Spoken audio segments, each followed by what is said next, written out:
What is up sa inyo mga esports fans at sa mga kaisa natin na nanonood dyan. Nakatutok po tayo sa special coverage ng One Pilipinas sa ginaganap na AAP Motorsports Championship 2026 dito sa Ayala Malls, Manila Bay.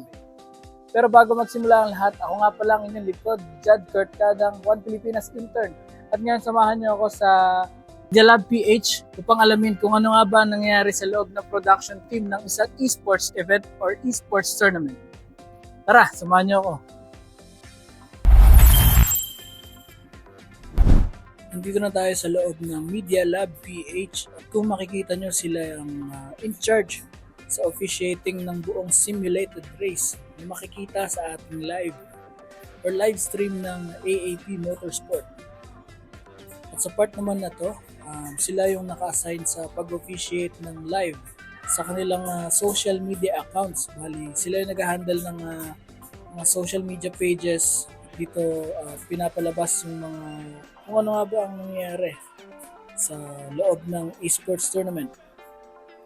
And sa right side naman, sila naman ang nag-handle ng cameras or ng live cameras ng ating mga drivers.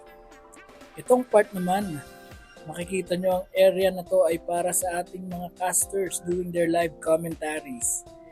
And lastly, itong malaking screen, ito yung makikita ng ating mga viewers kapag sila ay manonood ng live sa page ng AAP Motorsports. What makes the AAP Motorsports Championship 2026 different from previous editions? Okay, so what makes this different is that we actually have multiple disciplines on separate dates. So if we were to compare it to last year, we had circuit, rally, Formula 4, GT3, and rally all in one day. Okay. However, for this year, we have them in, for example, we have them on 3 parts: circuit edition, rally edition, and on-site edition. So what I mean by that, like for this round, it's circuit edition. We have Formula 4, one make racing, GT3, and 𝗲𝗲 multi-grid class race. And a separate dates for rally events, and a separate dates for the endurance, the all-women's edition race, and a influencer versus media race. So to capture it all, we expanded it for this year. What are the main goals of this year's championship? One of the main goals of this year's championship is, number one, we would help bring drivers to the world stage. Like for this round, it's actually the qualifiers for the 𝗢𝗲 Motorsports Championship, which is actually happening in Thailand by the end of October. So whoever wins in the Formula 4 Pro Class and the one make racing on the Pro Class will be given a chance to fly to Thailand and represent the country. And the other one is to help discover more drivers, more sim racers onto the sport. Kasi huwag tayo maglokohan pa. Maraming magaling dyan pero hindi pa na-discover. So usually sa mga ganitong events, na-discover sila and they get to have the experience just like the other sim racers. Next naman po is, why is esports an important part of the future of motorsports? Esports is actually a crucial part in motorsport because it is the most accessible step in the world of motorsports. What do I mean by that? You do this in actual, you pay more and the risks are real. Okay? And however, for sim racing kasi, you can actually take it off-site and you can practice as much as you want. Kung tagalogin na natin, only laps, only time, ang puhunan mo lang is kuryente, internet, time, right? Compare it to actual racing, okay? Mind you, sim racing does not replace the real thing, ha? It can lead to either pro esports or real life racing. Entirely up to you. However, one case in point I always mention is that the pro drivers nowadays are getting younger and younger. Take Formula 1. Ang mga drivers on it, like Max Verstappen, Charles Leclerc, Lando Norris, mga drivers na yun, grabe, ilang taon na nag-pro. As early as 18 years old, naging pro, thanks to sim racing. So that's Formula 1, pero meron din for rally. No? So hindi namin nililimit talaga to just one discipline. Kasi we believe in the saying na may strength ang iba sa certain discipline. May matulid sa circuit, may matulid sa rally, may ganun talaga. What opportunities does this championship create for aspiring Filipino sim racers? What opportunities open? Well, there's gonna be a community of races all the time because this is probably one of the most premium events that we're gonna have for the sim racers. However, it doesn't end there. Okay, community events are gonna be rising. A lot more events are actually cooking in the background as we speak. Because you can say at this point that many are still intimidated to get into the sport. Kasi not only that, yung gamit pa lang actually, number one, mahal na. Yung PC pa lang, medyo kailangan ng medyo mataas na spec. However, I'm here to tell you this. It doesn't have to be that high. It doesn't have to be bought kagad. You can actually just rent it from somewhere. You can actually have a different program set to you. Kumbaga, nasa diskarte ng drivers yan. And I'm here to tell you that it's really accessible. There are many cafes in Metro Manila to start with, you know, namely like Corsa Pit Stop Cafe, Lonza Arcade, P-Card Raceway, you know, Race Lab, and all the other sports. And even for Mindanao, actually. By the way, shout out to Tagum Sim Racing. Meron na tayo sa Mindanao. And even on Cebu. So that's the start pala. What more pag dumami? What challenges do you see in growing esports motorsports in the Philippines, and how is AAP addressing them? Okay, so I'll tell you this. One key factor of having esport like this, number one, the costs are high. Take out of consideration yung cost ng production for events. It's actually the entry. Now, our entry fee are as low as 500 pesos per class, per race that you want to join.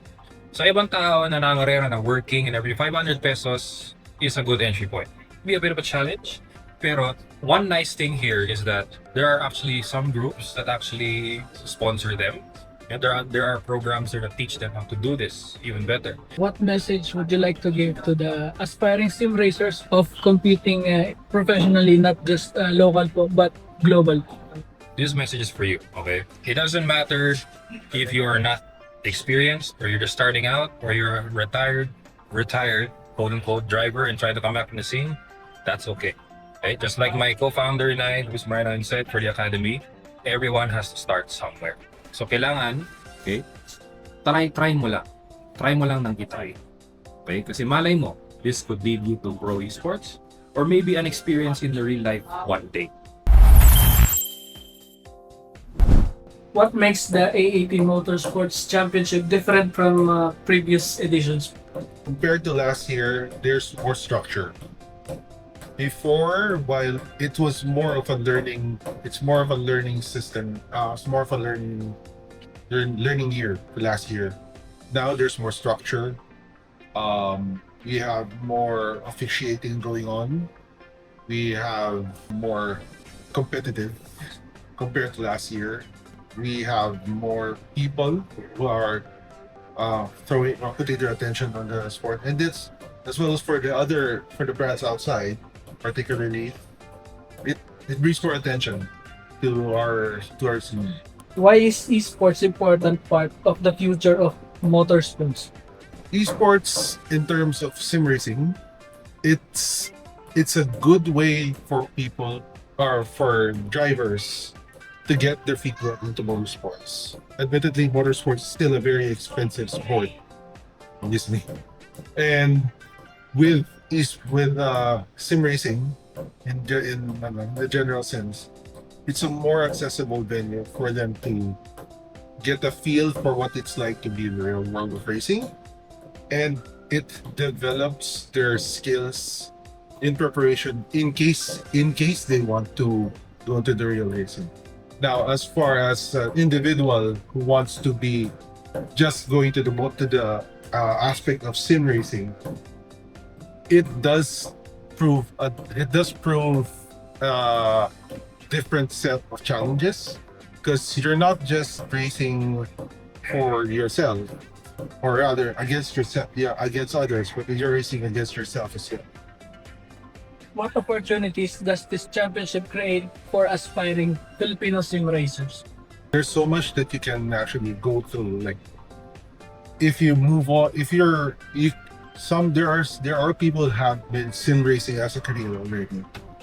In other countries, sim racing has, like, you have actually professional sim racers. Like, if you're familiar with the movie Gran Turismo, that's actually a true story. You have people who started with sim racing and then they got their shot at racing in real life. That is completely possible here in AAP Motorsports. And there are people who would much, like, you can say, who wouldn't have the same access to that one, but can pursue sim racing as a career. There are actually more people who are sim racing internationally. They are bringing attention to the sport and to brands and to themselves. there's so much that we can do. It can as well. I guess one of the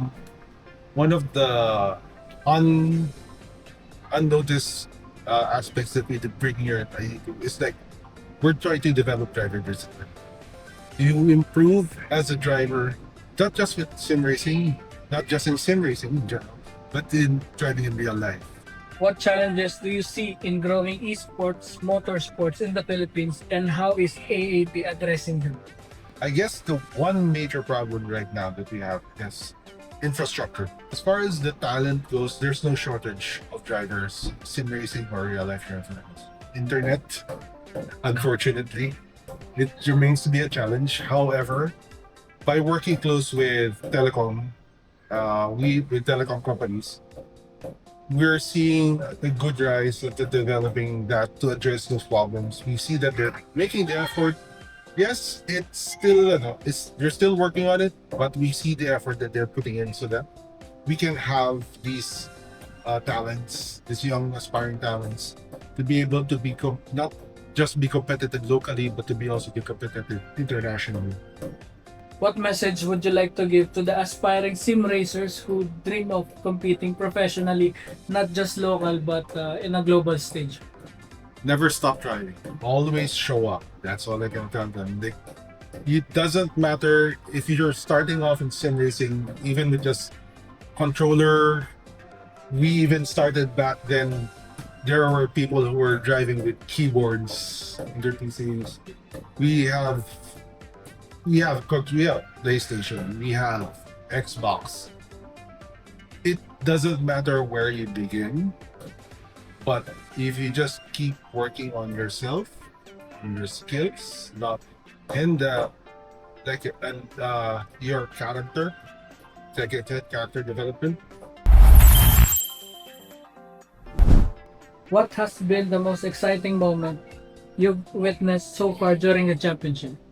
During the championship, oh my gosh, I guess yung mga drivers na bata pa. I mean, if you guys witnessed the battle between Arkin Rodriguez and Russell Reyes, for me, that's always a battle that I look forward to. It always keeps me at the edge of my seat, knowing that, a very experienced driver. How do you prepare before each race to make sure you can provide accurate and engaging commentary? Well, as a caster, I would recommend that you guys try sim racing. You have to play the game in order for you to effectively cast it. Because if you are just going to wing it, I don't think you will be able to really cast it effectively. So I make my own notes and then I practice in front of the mirror. Yes, I talk to myself. What have you noticed about the level of competition and skill among the sim racers this year? Oh my goodness, the fact that we are actually sending talents or drivers to compete abroad, that speaks a lot. Kasi we are competition ready. I mean, Matthew Ang, Russell Reyes, and again, whoever wins, the pro division for the F4I racing will be sent to Thailand. So the future is bright, for our community drivers. As a caster, how do you balance explaining the technical side of racing while keeping the broadcast entertaining for the new viewers? For the casters, usually we have three. One is for storytelling, one is for the play-by-play, and one is for the analysis of everything. So we break it down because if you're gonna cover everything, I don't think you can do that. So we have our own expertise when it comes to commentary. After being part of the AAP Motorsports Championship 2026, what do you hope viewers and aspiring racers take away from this event?